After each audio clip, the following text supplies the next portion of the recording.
अस्सलाम वालेकुम। Welcome back to my YouTube channel. उम्मीद करती हूँ सब खैरियत से होंगे। मैं भी खैरियत से हूँ। अल्लाह ताला के फ़ज़ल और करम से आप सब भी ठीक ठाक होंगे। तो जो है ना, मैं आपको ऊपर का बाहर जा रही हूँ, तो मैंने कहा ऊपर का व्यू दिखाऊँ आपको कि मौसम कुछ इस तरह से हुआ है कि बारिश थोड़ी ख़त्म हुई है। तो पौधे देखें इतने अच्छे अच्छे खिल गए हैं। तो मैं बस ये देखें, आपको ये दिखाने आई थी पौधे वगैरह। तो कहते हैं ना, आजकल जो है क्या हुआ है कि दूसरी शादियां, मियाँ दूसरी शादी कर रहे हैं, ये रिवाज चल गया है। तो उसमें क्या करना है कि आपने बजाय इसके कि वो जो दूसरी औरत एक आ जाती है ज़िंदगी में, उस पे तवज्जो देना सबसे बेहतरीन चीज़ है कि आप अपने आप पे तवज्जो दें, अपने घर पे तवज्जो दें, अपने बच्चों पे तवज्जो दें। क्योंकि जो है आप उस औरत में लग जाते हो, तीसरी औरत जो कि दूर कहीं है अभी, तो उसको आप जो है ना तवज्जो दे दे के, उसकी तरफ तवज्जो कर कर के तो उसको आप करीब ले आते हो। तो बेहतर ये है कि आप इस तरह खिली रहें और अपने आप को तैयार करें और अपने आप को सेट करें, अपना लिबास सेट करें और अपने आप पे ध्यान दें, अपने बच्चों पे, अपने घर पे, अपने मियाँ के खाने बनाने में, टाइम पे इंतज़ार करने में कि भाई आप आए नहीं और मैंने ना आपका इंतज़ार किया खाने पे भी। तो वो जो कहीं दूर खड़ी तीसरी औरत है, उसको आप कचरा समझें कि वो कचरा है आपकी ज़िंदगी में और उससे आपको कोई फ़र्क नहीं पड़ता। तो इससे होगा क्या कि आप जो हर वक्त खिली रहेंगी, और देखो ना, आप रोने धोने में टाइम लगा दोगे, अपने माँ बाप को बोलोगे, बहन भाइयों को पता चलेगा, सबको सब जो है ना आपके मियाँ के ख़िलाफ़ हो जाएंगे और सब उसको अच्छी वो नहीं देंगे, रिस्पॉन्स जो कहते हैं उसको वो नहीं देंगे, क्योंकि वो कहेंगे कि ये तो गलत बंदा है। तो आप खुद भी समझो सड़ी रहेंगी, तो वो और दूर होता चला जाएगा आपसे। तो बेहतर है कि इस कचरे को जो है आप भूल जाएं और आप अपने आप पे तवज्जो दें, अपने बच्चों पे, अपने घर के खाने पे, अपने घर के कामों में। आप अपने मियाँ को कहें मैंने इंतज़ार किया, मैं मतलब उसको अपने आप में इतना कोशिश करें, मोहब्बत से और ज़्यादा मोहब्बत दें। अपने बच्चों को कहें कि अपने बाप से लिपटें, उसको अपने बाप को अपने काबू में रखें, और बच्चे भी बाप के पीछे पीछे होंगे। और जब वो घर आए तो आप बोलो कि भाई मैंने तो खाना ही नहीं खाया, तुम्हारे इंतज़ार में मैं बैठी थी। तो उसको थोड़ा एहसास होने लगेगा कि मेरी बीवी को मेरा है इंतज़ार। तो बेहतर है कि आप अपनी तवज्जो हटाने के बजाय अपनी तवज्जो बढ़ा दें उस पे, कि वो उसको लगे कि आपका सारा ध्यान उसी पे है, मियाँ पे है। आप उसी के लिए बन सवर के तैयार हो के खाने अच्छे बना के, चाहे आपने आलू मटर ही क्यों ना बनाए हों, लेकिन जो है आप उसको ये एहसास कराएं कि मैं तो सिर्फ आपका ही ध्यान कर रही हूँ, आपकी ही इंतज़ार में हूँ, और आप देर से आए, इतने बजे आए, इतने बजे गए, चाय का टाइम हो गया है, चाय बना के दूँ, कपड़े इस्त्री तैयार, और हर चीज़ उसकी टाइम पे तैयार रखें।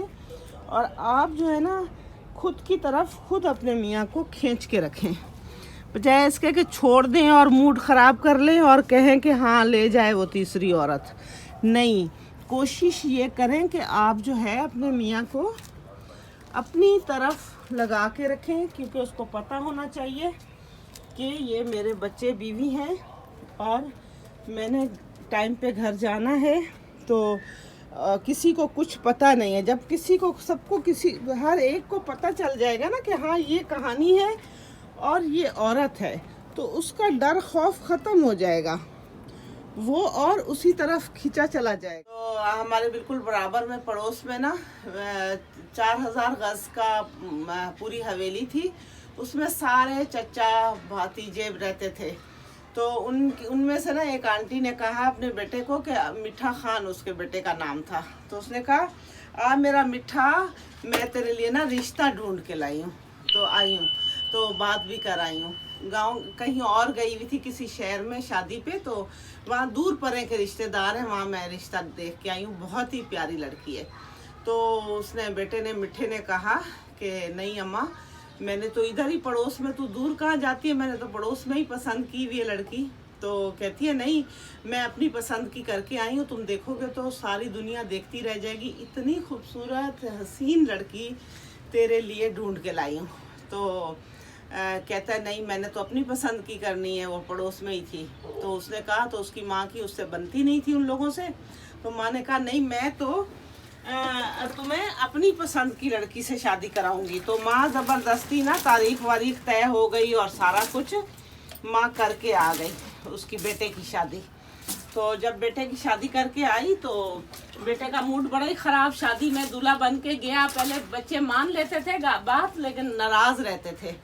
तो वो नाराज़ था, दूल्हा बन के गया वहाँ पे और दुल्हन लेके आ गए। और दुल्हन लाने के बाद ना उसने क्या किया कि बाहर था, उसको बुलाया कि आ जाओ, मुंह दिखाई की रस्म होती है वो करते, ज़बरदस्ती खींच के लाए। लेकिन उसने बीवी को देखा वेखा नहीं और बस आके फिर चला गया बाहर। फिर बहुत देर से आके घर में सोया अंदर।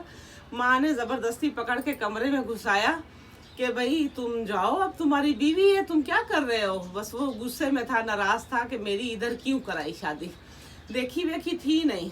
तो इतने में ना तीसरे दिन ना एक और शादी होने लगी उसी हवेली में, तो चचाजाद भाइयों में।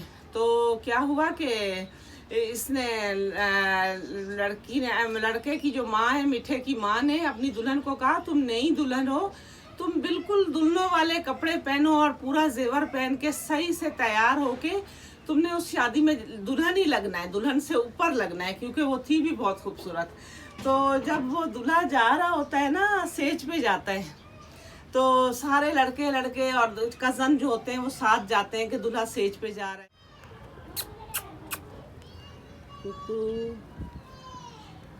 कबूतर,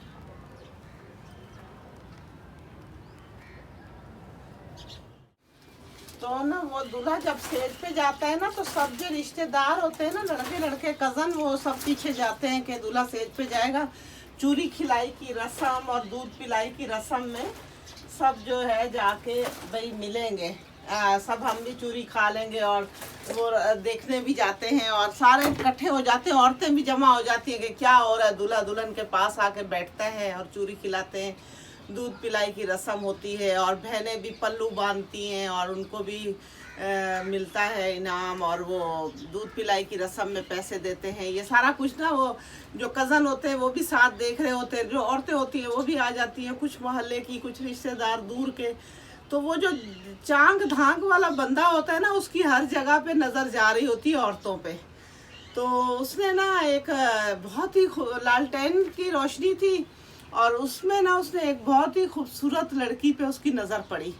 तो वो ना जिसको देखो पसंद करता था, वो भी तो सामने थी, वहाँ पे थी नहीं, उसकी एक खूबसूरत लड़की पे नज़र पड़ी और पागल हो गया उसके पीछे ना कि भाई ये तो बहुत ही हसीन और बहुत ही प्यारी, और वो दुल्हन बनी हुई, जेवर पहना हुआ, और वो उस लड़की पे उसकी नज़र पड़ी। तो बस नज़र पड़ते ही फिर वो लड़की हट गई उधर से, कहीं से इधर उधर हो गई। तो वो ढूंढता फिर रहा है। लालटेन तो एक जगह है जहाँ दूल्हा है, लेकिन वो इधर उधर उसको ढूंढ रहा है कि वो थी कौन और कहाँ से आई थी और किसकी बेटी थी, कौन थी, इतनी खूबसूरत वो उसको नज़र नहीं आ रही, मिल नहीं रही। तो अपने चचाजाद भाइयों को पकड़ पकड़ के पूछ रहा है कि जो ना ये जो एक यहाँ पे मेहमान आई हुई थी, कमाल की कोई हसीन खूबसूरत लड़की थी, मेरी नज़र उस पर पड़ते ही वो गायब हो गई है, मैं उसको ढूंढ रहा हूँ। अच्छा, अपनी भी 3 दिन पहले शादी हुई भी और फिर एक पसंद भी थी उसकी उस शादी में, तो सब चीज़ें छोड़ के अब वो खूबसूरत लड़की को ढूंढता फिर रहा है। तो वो अपने कज़न को कहता है तेरी बीवी के ना साथ खड़ी थी और तेरी बीवी ने उससे बात भी की थी, तो मुझे ना वो मिल नहीं रही, तो तू ज़रा मेहरबानी करके जाके अपनी बीवी से पूछ। उसने कहा मुझे अपनी बीवी से जूते खिलाने हैं तूने। कहता है नहीं मेरा नाम लेके तू पूछना। तो जाके पूछता है उस अपनी बीवी से वो, तो वो कहती है कि ये तो मिठे की बीवी है। मिठे ने 3 दिन अपनी बीवी को देखा नहीं था, जिसके पीछे अब शादी में पागलों की तरह ढूंढता फिर रहा है। उसने कहा ये मिठा पूछ रहा है ना, मिठे खान की, ये बीवी है, दुल्हन है वो, तो फिर जाके उसके होश जगह पे आते हैं कि माँ तो मेरे लिए इतना खूबसूरत हीरा ढूंढ के लाई है। देखो ऐसे भी ज़माने होते थे। तो बस मेरी इतनी सी वीडियो को आपने लाइक करना है, सब्सक्राइब करना है। खुश रहो, आबाद रहो। अल्लाह हाफिज़।